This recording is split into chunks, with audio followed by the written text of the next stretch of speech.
15வது அதிகாரம் 33லேருந்து 41 வரைக்கும் தேவனால் கைவிடப்பட்டவராக ரட்சகர் உணர்கிறார். இதெல்லாம் நம்பவே முடியல. காட் பாருங்களேன், நம்மளுக்கு ஆறுதல் கொடுக்குறவர்.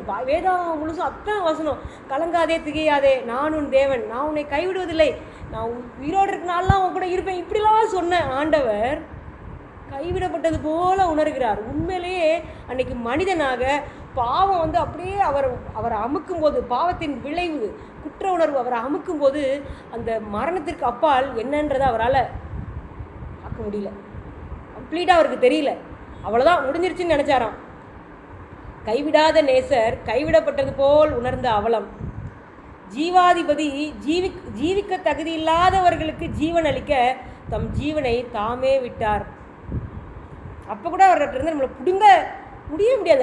அவர் தான் ஜீவனுடைய ஊற்று.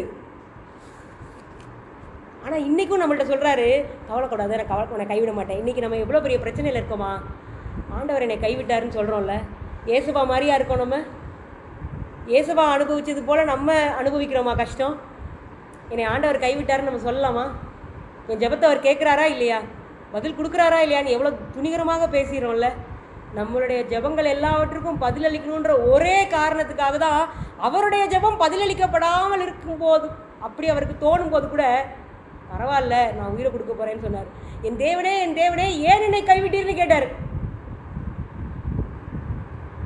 கேட்க தான் செஞ்சார், அதுக்கு மேலே ஒன்றுமே செய்யலை. தாங்க முடியாமல் கேட்டார், என்னை கைவிட்டீங்களா, பரவாயில்ல, ஆனாலும் நான் உயிரை தான் கொடுப்பேன். இதான் அங்கே தான் இருந்தாருங்க. நமக்கு தெரியும், அவருக்கு தெரியாது. நம்மளுக்கு தெரியும்ல, அந்த இருளை ஒளியில் வாசம் செய்யும் தேவன் இருளை தமது கூடாரமாக ஆக்கி கொண்டு சிலுவை அருகே இருந்தார். 3 மணி நேரம் இருட்டாயிருச்சாங்க பூமி.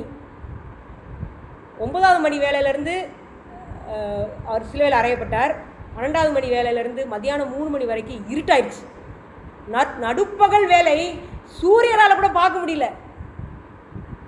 சிருஷ்டிகருடைய இந்த அவல நிலையை அவர் அப்படியே அந்த சிலுவையில் தொங்கும்போது அந்த இருளை கூடாரமாக்கி கொண்டு பிதாவும் அங்கே உட்கார்ந்துருந்தாருங்க. இன்றைக்கி நம்மளும் இருள் சூழ இருந்தாலும் நம்மளை சுற்றி யார் இருக்கிறா? கண்டிப்பாக தேவ தூரங்கள் இருக்கிறாங்க, தேவ சேனை இருக்குது. ஆண்டவர் நம்மை மறப்பதில்லை. மறக்கிறதுக்காக சிலுவையில் தொங்குனாரு.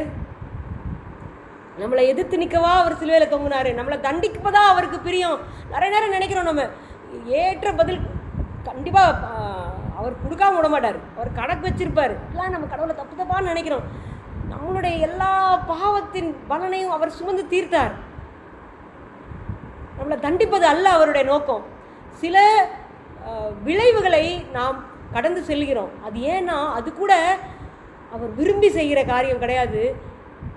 சாத்தானுக்கு அவர் கொடுக்குற இடம். நீ பொய் சொன்னியா பாருங்களேன், சாத்தான் ஏசபாவோட ஒத்தைக்கு சண்டைக்கு வந்தானா கண்டிப்பாக ஆண்டவர் ஜெயிச்சிருப்பாங்க. அவனால் அப்படி முடியவே முடியாது. அவன் தவறான பொய்களை சொன்னான். ஆண்டவரை பற்றி பொய் சொன்னான். பொய் நிரூபிக்கப்படுறதுக்கு காலம் தேவை. அது நடந்தேற வேண்டிய அவசியம் இருந்துச்சு. அவனுக்காக மட்டும் இல்லை, நம்ம ஒவ்வொருத்தருமே பாவத்தின் விளைவு எவ்வளோ கோரமானதுன்னு நம்ம புரிந்து கொள்றதுக்காக தான் விளைவுகளை விட்டு வைக்கிறார். இப்போ ஒரு பெரிய ஒரு கிரைம், ஒரு கொலையோ ஏதோ திருடோ நடந்துருச்சு. அந்த இடத்துல போய் நம்ம இஷ்டத்துக்கு எல்லாத்தையும் எடுக்கலாமா, மாற்றலாமா, திங்ஸ் எடுத்து அங்கே வைக்க முடியுமா? நோ.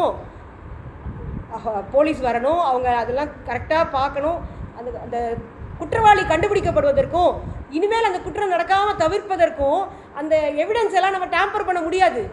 நம்ம இந்த உலகத்தில் நம்ம அனுபவிக்கிற பாவத்தின் விளைவுகள் எல்லாம் நல்லா உனக்கு உணரட்டும் அப்படின்னு ஆண்டவர் நமக்கு கொடுக்கறது இல்லை. பாவத்தின் விளைவு எவ்வளோ மோசம் அப்படின்றத அண்ட சராசரமும் படித்துக் கொள்வதற்காக, நாமும் மறுபடியும் அந்த பாவத்தின் பக்கம் தலையை வைக்காமல் இருக்கிறதுக்காக. பிள்ளைகள்கிட்ட கத்தியில் விளையாடாத, தீயை விளையாடாதான்னு சொல்லுவோம். ஆனால் தொடாதவங்க யாராவது இருக்கோமா? தீயை தொட்டிருப்போம், சுட்டிருக்கோம், இனிமேல் தொட்டதே கிடையாது. அப்படி தானே?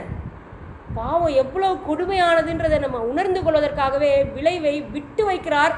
கஷ்டப்பட்டு நம்ம கஷ்டத்தை அனுபவிக்கணும்னு அவர் விரும்புகிற தேவனே அல்ல.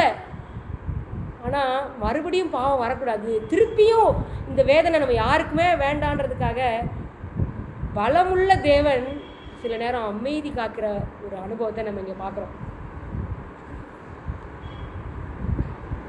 ஆசாரியன் சொல்லவில்லை, திரைச்சீலை சொன்னது ஒரு நற்செய்தி. என்ன சொல்லுச்சு?